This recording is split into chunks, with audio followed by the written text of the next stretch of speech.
Bismillahirrahmanirrahim. Assalamualaikum warahmatullahi wabarakatuh.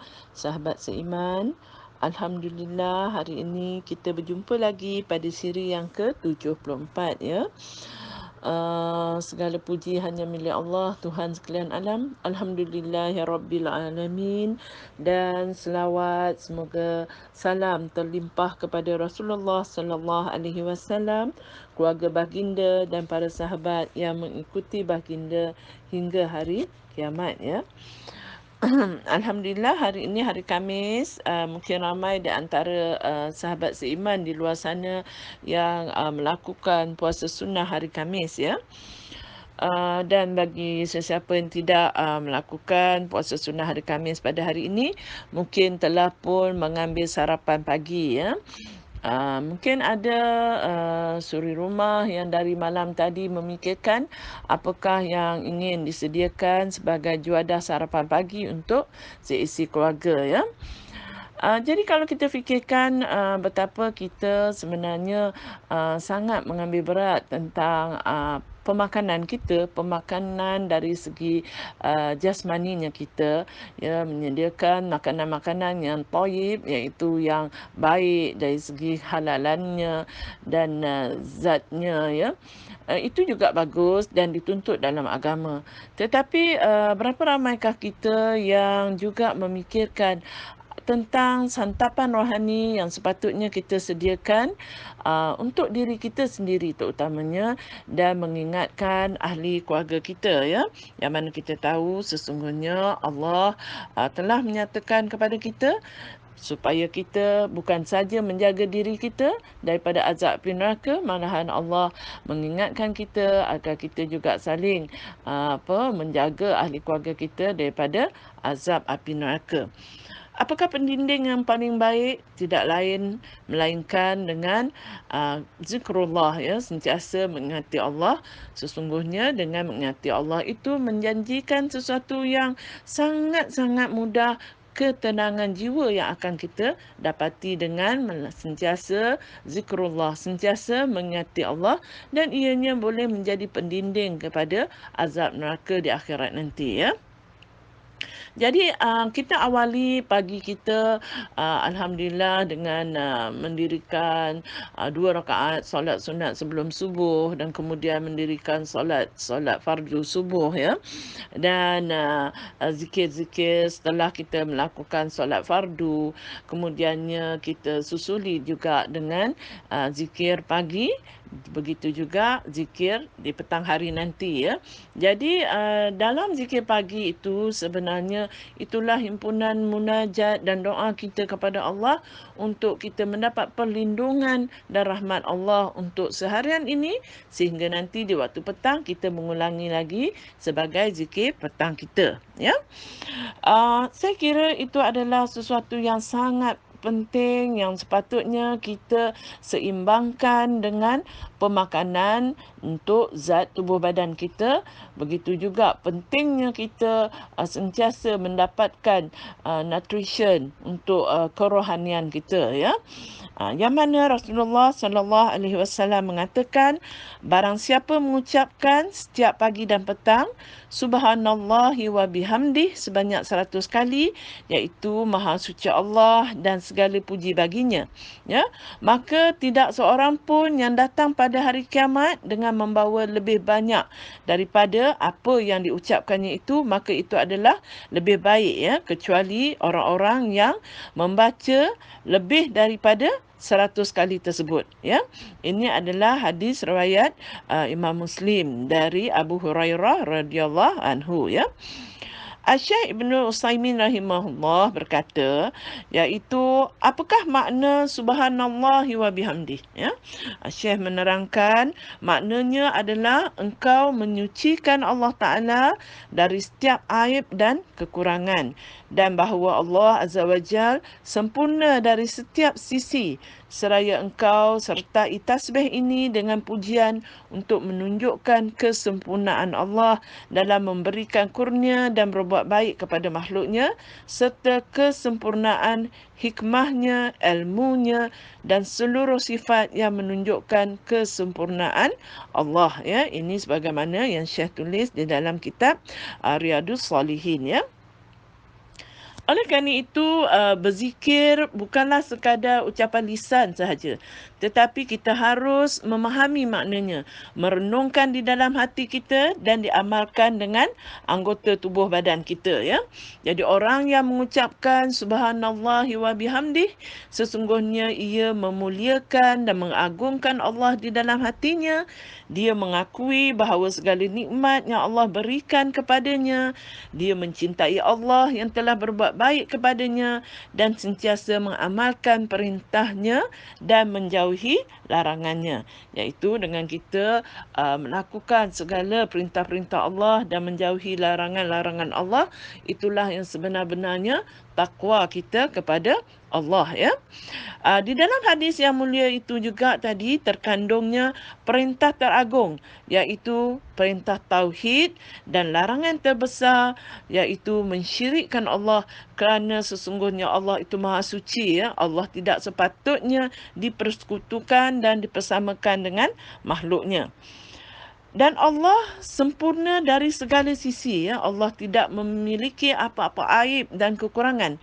Bagaimana boleh kita mempersekutukan dan samakan dengan makhluk yang mana kita tahu makhluk itu adalah lemah dan penuh dengan aib serta kekurangan. Ya. Maka apa yang dapat kita fahami adalah orang-orang yang mensekutukan Allah Ta'ala bukan saja telah melakukan dosa terbesar, tetapi juga kebodohan terbesar dan penghinaan serta pelecehan terhadap Allah Tabaraka wa Ta'ala. Ya. Ini harus kita tanamkan, semaikan tauhid ini dalam diri kita sedalam-dalamnya. Begitu juga kepada anak-anak kita di awal usia mereka. Penanaman tauhid yang benar inilah yang harusnya kita semai dan kita ulang-ulang terapkan, peringatkan selalu bahawa Allah Maha Besar. Tidak boleh kita persekutukan Allah, menyamakan Allah dengan mana-mana makhluk yang mana sudah kita ketahui makhluk itu adalah tidak lepas daripada sikap aib, sikap tercela dan sebagainya, sedangkan Allah Maha Suci. Ya. Inilah antara sebabnya mengapa Allah Ta'ala sangat marah, sangat murka kepada orang-orang yang melakukan syirik, sehingga Allah tidak mengampuni dosa mereka apabila mereka mati dalam keadaan sebelum bertaubat. Yang mana Allah menjanjikan bahawa orang-orang ini akan diazab dan dikekalkan di dalam neraka. Ya, jadi kita berlindung kepada Allah, janganlah sampai ada di antara kita, anak cucu kita, keturunan kita yang akhirnya rosak akidahnya, rosak dari segi sampai ke tahap tidak tahu mensucikan Allah, mentauhidkan Allah, malahan mensyirikkan Allah sekalipun dalam bentuk syirik-syirik kecil. Ya, jadi kita kena memberitahu kepada anak-anak kita bahawa tahapan-tahapan syirik itu sendiri pun hatta kepada syirik-syirik kecil, kerana kita bimbang akhirnya ia menjurus kepada perlakuan yang lebih besar. Ya, iaitu sehingga terjadinya syirik besar yang merupakan ancaman yang paling besar. Allah mengekalkan seseorang itu di neraka seandainya dia tidak bertaubat sebelum kematiannya. Ya. Jadi mari kita sebar-sebarkan, saling mengingatkan, kerana sesungguhnya agama itu adalah nasihat. Ya. Jadi kita bayangkan tak betapa besarnya pahala sekiranya kita sentiasa berada di atas tauhid yang benar dan juga memastikan ahli keluarga kita, sahabat handai kita, kenalan kita, untuk kita saling mengingat tentang bahayanya berlaku syirik ini. Ya. Yang mana apabila kita saling mengingatkan, menyebarkan fahaman yang benar, tauhid yang benar, sesungguhnya Allah menjanjikan pahala yang sangat besar bagi sesiapa yang saling menyebarkan agama Allah, menyeru kepada kebaikan dan menegah kepada perkara-perkara yang mungkar. Ya. Sebagaimana Rasulullah sallallahu alaihi wasallam bersabda, demi Allah, sungguh Allah memberikan petunjuk kepada seseorang lantaran sebab engkau, maka itulah lebih baik daripada unta merah, iaitu harga termahal bagi orang-orang Arab pada masa itu ya. Ini adalah hadis riwayat Al-Bukhari dan Muslim. Maknanya alhamdulillah sangat jika dengan kita memberikan peringatan, saling menasihatkan, saling mengingatkan, yang mana sebenarnya memang sudah diketahui ramai ya tentang tauhid. Sepatutnya pun seorang Islam itu disemai dengan fahaman tauhid, dan memang mereka pun mengetahuinya. Kita semua mengetahuinya, insya-Allah ya. Tetapi dengan saling mengingatkan itu merupakan suatu sedekah di antara kita sesama kita. Dan malahan Allah menjanjikan bahawa sesiapa yang sekiranya lantaran disebabkan dia, asbab dia, orang lain mendapat petunjuk, maka Allah memberikan ganjaran yang sangat besar, pahala yang sangat besar. Seumpamanya jika diibaratkan di zaman Rasulullah dahulu ya, merupakan memiliki unta merah. Unta merah ini adalah harta termahal bagi orang Arab pada masa itu, merupakan kenderaan ya. Unta dijadikan sebagai kenderaan, dan unta merah ini suatu kenderaan ataupun binatang yang jauh lebih gagah, lebih besar ya, dan diperlukan untuk dalam pengurusan mereka seharian pada waktu itu. Jika dapat kita fahamkanlah sekarang, mungkin unta merah itu boleh kita samakan dengan kereta Ferrari merah ya, BMW atau kereta-kereta yang hebat-hebat, sebagaimana kegunaan ataupun keperluan kita pada masa kita ini ya, untuk sebagai ilusi lah, gambaran ya, betapa besarnya pahala yang Allah janjikan sekiranya melalui asbab kita dapat memberikan hidayah, petunjuk kepada orang lain itu, petunjuk Allah ni, hidayah Allah itu sampai kepada mereka, dan mereka beramal segala perintah dan larangan Allah, meninggalkan larangan Allah, itu asbab daripada peringatan dan nasihat antara sesama kita, maka itu sangat-sangat besar pahalanya dan faedahnya bagi sesama kita ya. Jadi kenapa kita mesti meninggalkan kebaikan itu? Kenapa kita mesti meninggalkan kebaikan untuk lebih banyak kita share perkara-perkara yang baik? Jika kita lihat dalam WhatsApp, orang cukup ringan tangannya untuk share perkara-perkara yang lawak jenaka contohnya ya. Sekalipun betul kita memerlukan sedikit humor, sedikit perkara-perkara yang boleh menceriakan hati kita, senda gurau dan sebagainya. Tetapi kita kena ingat bahawa senda gurau, lawak tawa itu tidak ubah seperti garam di dalam makanan, yang mana diperlukan hanya sedikit untuk merasakan makanan itu sedap ya. Tetapi jika terlalu banyak garam yang kita letak di dalam makanan itu, justru akan merosakkan makanan tersebut, sehingga akhirnya sampai ke tahap kita tak boleh makan sekalipun ya. Begitulah juga nilai lawak jenaka, humor yang akan masuk ke dalam kehidupan seharian kita. Berpadalah, jangan sampai asyik-asyik kita hanya share perkara-perkara yang lawak jenaka sahaja, tanpa tangan kita ringan sedikit pun untuk klik dan share perkara-perkara yang jauh lebih bermanfaat, yang mana Allah menjanjikan dengan pahala yang besar ya. Jadi kita tahu kita ni hidup sebagai manusia tak lari daripada kelalaian ya, sebagai manusia dengan urusan pada hari ini, urusan dunia yang sangat sibuk membuatkan kita tidak mustahil untuk lalai, dan kerana itulah perlunya kita dalam saling ingat mengingati. Semoga dakwah agama Islam ini tidak terhenti, dan tidak hanya kita katakan wah ini hanyalah tugas ustaz-ustaz sahaja. Orang-orang biasa macam kita ni tak payahlah untuk kerja ustaz. Jangan, itu sangat salah, dan sebenarnya itu hanyalah bisikan syaitan untuk kita tidak melakukan suatu kebaikan yang mana untuk diri kita dan juga untuk orang lain ya, sesama Islam ya.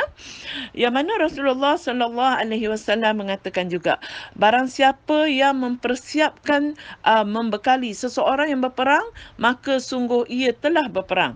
Barang siapa yang menanggung keluarga orang yang keluar berperang, maka sungguh ia telah berperang. Iaitu hadis riwayat Al-Bukhari dan Muslim. Dari sini dapat kita fahami bahawa sekiranya seseorang itu di zaman Rasulullah mempunyai uzur, dia tidak menyertai peperangan, tetapi Nabi mengatakan sekiranya ia mempersiapkan bekal untuk orang yang pergi berperang, dia juga seperti mendapat pahala orang yang berperang itu. Dan sekiranya dia menyediakan keperluan, ya, menanggung keluarga orang yang pergi berperang tersebut, ya, membantu keluarga yang ditinggalkan oleh ketua keluarganya yang turut serta dalam peperangan, maka dia juga seperti orang yang pergi berperang. Dia mendapat pahala yang sama. Ya, jadi ini menunjukkan sekiranya kita membantu sesama kita dalam menasihati terhadap agama ini, sekiranya pihak itu melakukan apa yang telah kita nasihatkan itu, maka kita juga mendapat pahala sebagaimana yang dilakukan oleh orang tersebut tanpa mengurangi sedikit pun pahala orang yang melakukannya itu, ya. Jadi dengan itu saya harap kita tidaklah kedekut untuk share tentang ilmu-ilmu agama Allah. Semoga kita sama-sama mendapat redha Allah, ya.